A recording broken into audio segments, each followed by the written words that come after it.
About 20 years ago, my ex-husband uprooted our little family from here in Melbourne and moved us to New South Wales to live in a loving, religious community. I was against this move for two reasons. Firstly, I had a really bad feeling about this community. And secondly, I was just starting to spread my wings. You see, I'd had a very insular upbringing in country Victoria.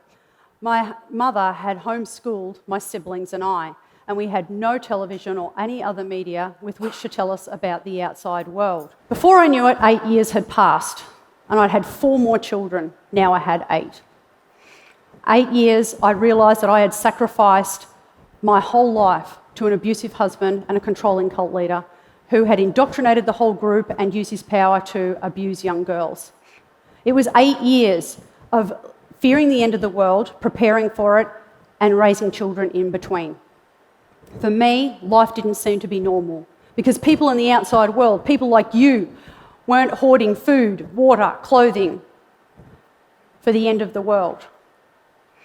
For me, I was mentally, physically, and emotionally exhausted, and I felt deep down that my kids and I deserved a better life. What did that better life look like? I literally had no idea. Freedom? I didn't even know the meaning of the word. So my first steps to freedom began with asking questions. And the very first question that I asked was, how did I get into this mess? That first question led to many more. And then, when I really thought about all my thoughts and actions over the past 8 years, I realised that I'd given my power to everyone else. It was now time for me to act. I was completely oblivious to the consequences of the questions that I asked and the actions that followed. But I felt compelled to do anything, just move any which way, as long as I moved. So that very first decision that I made to take my life back was to attend church in the local parish. That might seem to be extremely simple to you guys, but for me, it was very difficult. For 8 years, we had been told by the cult leader that attending church in the outside parish would result in shame, humiliation, and rejection.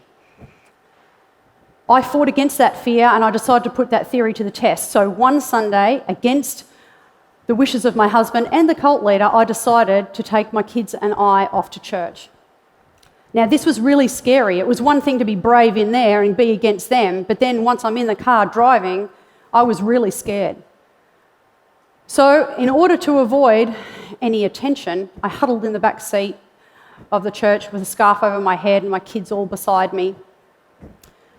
And I waited until the service was ended before venturing outside. But on the way out, a lot of the parishioners just leaned over the seat and they said, "Welcome, good on you." And I had tears in my eyes from that kindness. Then when I went outside, the priest shook my hand and he invited me back. And those little acts of kindness renewed my faith in humanity. And then for the first time in my life, I felt pride and confidence in that I could actually make decisions on my own. That little bit of confidence grew to me writing letters to the cult leader and challenging his authority. He certainly didn't appreciate it. Publicly they were telling us that we had to abide by the rules. Privately they were doing what they wanted. So I not only had him trying to wind me down, but the other group members as well. But I persisted, I stood in my truth, and I felt stronger than ever. 2 years after that foray into taking the kids to church, my husband and I were issued an eviction notice with 12 days to leave. I was excited, nervous, and so grateful for that opportunity. Excited because my faith and hope that we would one day leave that group had finally paid off. My husband, on the other hand, was pretty unhappy with me because I'd ended his dream, basically, because he still believed and he wanted to stay, but we had to leave as a family. When I first started looking for houses, I looked in close proximity to the cult property. But even though I never wanted to have anything to do with any of them again, I was scared. It actually made me anxious to look further afield for a house.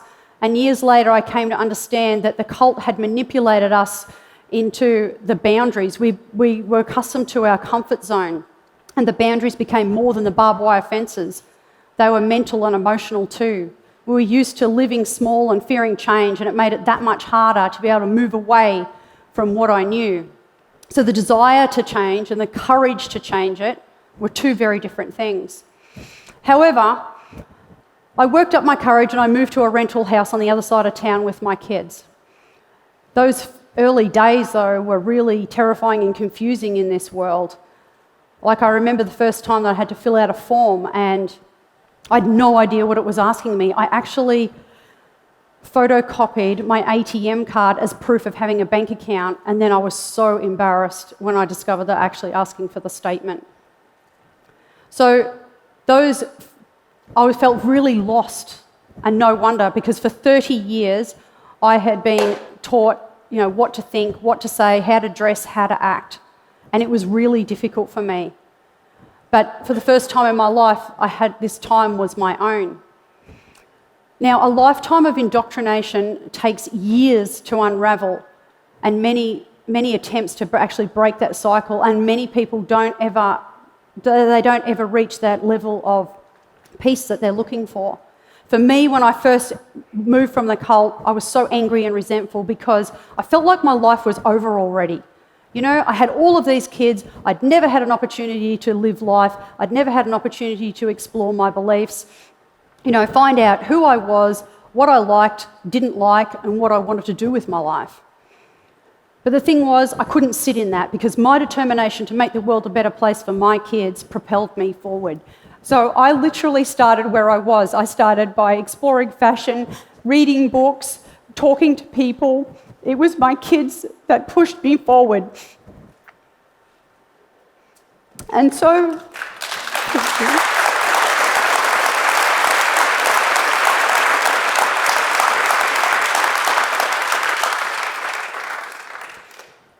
And all too soon, I found that my life improved so much. But then also when I was mingling with people, another cause for anxiety was for me to see how different my style of dress was to that of my peers. And I envied all those women who could just dress freely and have no guilt. And then for me, in the meantime, I was feeling like I was naked when I shortened my skirts and the sleeves on my tops. But one day when I was 38 years old, I went out and I bought my first pair of jeans and my first bikini and I wore it to the beach.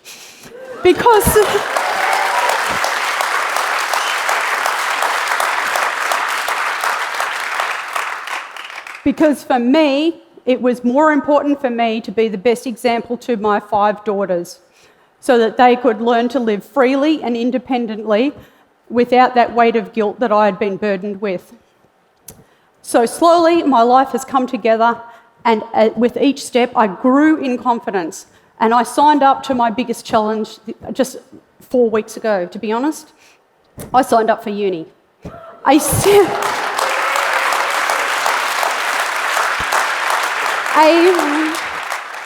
A single subject for now, but it's a beginning. And I have to say that I freaked out when I first went into the uni portal because it was so overwhelming, but I reached out for help, and then I discovered that there's so many more people just like me.